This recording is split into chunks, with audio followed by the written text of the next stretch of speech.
first half. Our defense was outstanding.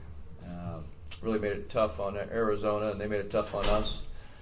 And just didn't bounce our way. Our offense wasn't good enough. We missed a lot of shots and flipped some balls up off balance. But very proud of our team the last month, playing great basketball. Really turned our season around after all the injuries we had and all the adversity. Very, very proud of our team to come back and play our best basketball. This team has improved dramatically from the beginning of the season, especially with guys in and out of the lineup all season. And for them to stick together and really compete the last month, they've done a great job. All right, as a reminder, just raise your hand if you have a question. We'll bring over the microphone. We'll start over here in row 2 on the left. Luke Evans, Orange County Register. Andy, after a long stretch of improved play offensively, had that drought just, towards the end of the first half, 6 minutes without a bucket. Just, from the last time you played Arizona, what went wrong there? Was it their defense? Was it just the mental aspect of not being able to hit a shot? Just what went on there? Well, it was a very physical first half. I think we had 6 fouls before they had one, so very, very physical. Both teams were competing at a high level. I think it was 19-16. Isaiah had the N1, missed a free throw.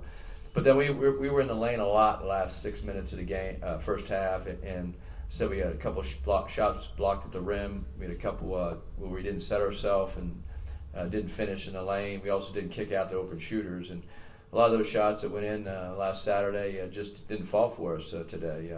It's hard when your leading scorers, especially Boogie, had a tough shooting night, and we just didn't convert when we had open looks, and also, as I said, we were off balance too much when we got in the lane.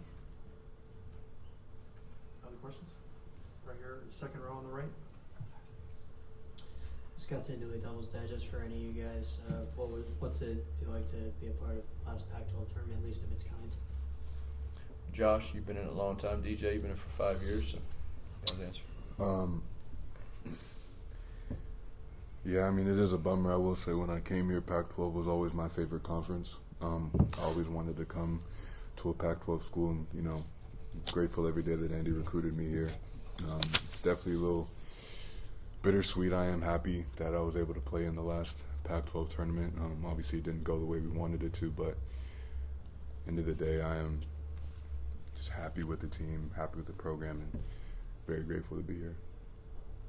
And being in it 5 years, I wasn't very emotional because we lost, but more so because the journey that I took, or I don't want to sound selfish, but just the journey I took to get to where I am. And the Pac-12 has meant a lot to me. Obviously, I transferred and stayed in the Pac-12 because I loved it so much, and just being close to home. So, I mean, yeah, it means a lot. And I don't know, I wouldn't trade it for anything. On the left here, second row. Oh, me. Andy, just, the way that the season began, the hopes that you guys had, the recruiting class, the veterans, what have you. When you look back at everything, ultimately, is this just kind of a disappointing season when you sum up everything that's happened the last few months? No, I'm not disappointed at all. I think we've been to 4 straight NCAA tournaments. We had a bye in this tournament for first time in 5 years. We had to play on opening night. We're the only team that finished 3rd or better the last 4 years, and we were 95-36 the last 4 seasons, which is the 4th or 5th best record in the country. And so we're used to winning. We had some serious off-season injuries and surgeries, and then we had some serious injuries in November, and then we, of course, the first week of January, we had our 2 leading scorers get out at the same time, with Boogie with his hamstring and Isaiah with his broken hand, and Josh got sick and lost 15 pounds. We lost 3 starters all at once. We lost 6 straight games. So, yeah, was it hard to go through that? Of course. So disappointing, no. Challenging, adversity, yes. Keeping these guys together mentally. Guys playing different positions when we had all the injuries. In November, we practiced with 7 players for 3 weeks because we had 5 guys out. Bronny and Vince didn't even start the season on time. So was it challenging? Very, very challenging. Disappointing? Absolutely not, because the last month, once we got healthy, Boogie and Isaiah came back. Boogie finally recovered from his hamstring injury, and then Josh came back. We're very proud of this team. We compete at a very high level, winning 5 out of the last 6. In fact, we could have had 7 or 8 wins in a row. I know we lost an overtime or double overtime game and won at the buzzer on a road game. And so looking back in the season, a lot of challenges, but as a head coach, I've never had this many injuries in my 29, 30-year coaching career. My first job was in 1994 at the Milwaukee Bucks. That's 30 years ago. And this is times 5, 6, 7, times 10 the amount of injuries we've had in one season, especially with your best players at the same time. And you take our leading shot blocker out. So we'll look back on this as everybody has to go through adversity in their academic, their athletic career. That's what college students. Sometimes, especially athletes, some people think that they're beyond what a normal person goes through, but there's adversity in every college student's life, and these guys did it on and off the court and to battle, and that's what college athletics is about, to figure out, stay together as a team. And so I'm very proud, and our staff is very proud of these young men for sticking together, because what they went through this year from a mental aspect, it really, I think they'll remember this rest of their lives of how to stay together and compete. Far right, second row. Andy, in the first half, it seemed like the offense was pretty stagnant.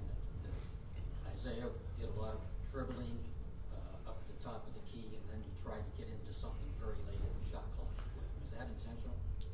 Well, we don't like stagnant offense, Rich.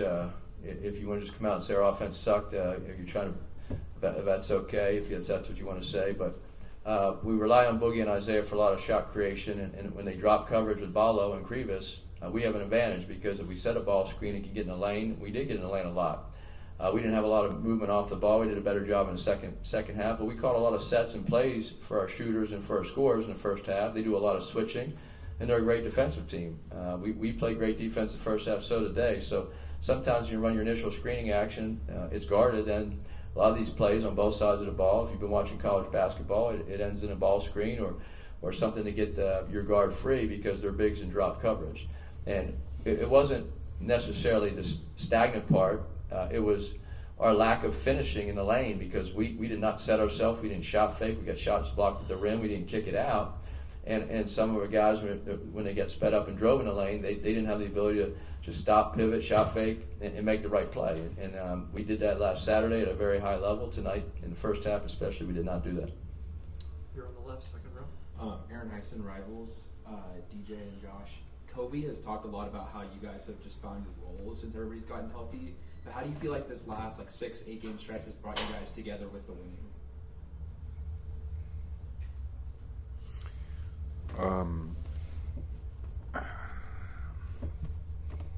As Coach said, we had struggled a lot with changing lineups because of injuries, a bunch of different things. So I'd say this past month, especially in March, we've been really buying into exactly who we were as players. I have my role, DJ has his role, all the starters have their roles, and even people coming off the bench know, and we expect them to know what they can and can't do. And I feel like that is something that we've been doing. And on defense, I would also think that everyone bought into, especially this month as a whole, everyone bought into the program. We talk about being on a string. If someone gets beat, someone helps you, and I think that we've been doing that a lot better.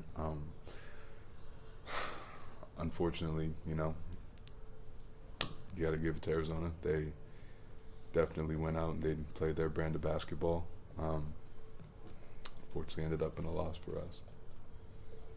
Here in the middle, third row. Eric Memphis, the second Culver City Observer. Coach, excuse me. Coach, you entered the season with the top 5 recruiting class. I want to be fair. This season, you guys have battled a rash of injuries, as you aforementioned. I'm curious, what needs to happen for this team to take a step forward, and what's your planning helping the team move forward? Well, we haven't thought about moving forward yet, to be honest. We were focused on today's game. We were focused on getting this team better. Every year in college basketball, you have changeover on your roster. We'll look at that here quickly with the nature of the transfer portal and NIL, and we'll have to figure out who will be back on our roster, and then what we need to fill in the different positions and our different needs of going forward. So that'll be all determined probably in the next week or two, and then we'll move on from there. I've got 2 more. One here on the left. Yeah, Kevin Sweetie, SI. Bronny completing his freshman year today. Where would you say he has grown? How has he grown the most throughout this year? And how would you assess his first season in college? Well, Bronny's a typical freshman. He went through a lot this year, physically and mentally. And he's never wavered from being a great teammate and working extremely hard in practice. And you can count on him as an individual. He's on time. You need him to be somewhere, he's there. And you need him to count on him as a teammate or as a coach, he's there for you. And a lot of positive things to say about who he is as a person, his character, and how he buys into the team concept. And we love coaching him. He's a typical freshman that has learned and grown a lot this year, and we'll keep improving. And last one here in back middle. Barker Carter, SportsBar.com. This question's for DJ. You came to USC. Obviously, Picton had a lot more kind of wins, successes than you guys did. So just kind of how frustrating is that for you? And then also, what are the main lessons and things that you will take away from this season and experiences that you went through? I mean, it's not frustrating at all. I don't. I mean, it's frustrating. I'm sorry. It's frustrating not obviously winning as much as we have, but I mean, I'm not mad. I'm not mad at what I did. I'm not mad at what the team did. We did all we could, and sometimes in the grand scheme of things, it's not enough, and that's what happened today. And we just came short, and whether it's not hitting shots or it's not doing certain things right and all that type of stuff, they'll lose us games, and it happened. And the injuries obviously sucked a lot, and it was just hard to get a rhythm. And everyone saw that at the end of the year when everyone was healthy. We finally got a rhythm, but it was frustrating not being. The most frustrating part was just not being healthy the majority of the season. Not necessarily not winning, but because if we're healthy, we win. So I'm not frustrated because it's uncontrollable. I can't say I'm frustrated. I can't. I don't know. I'm kind of in shock, so I don't really know what to say. Sorry. Yeah, I'm done. All right. Thank you.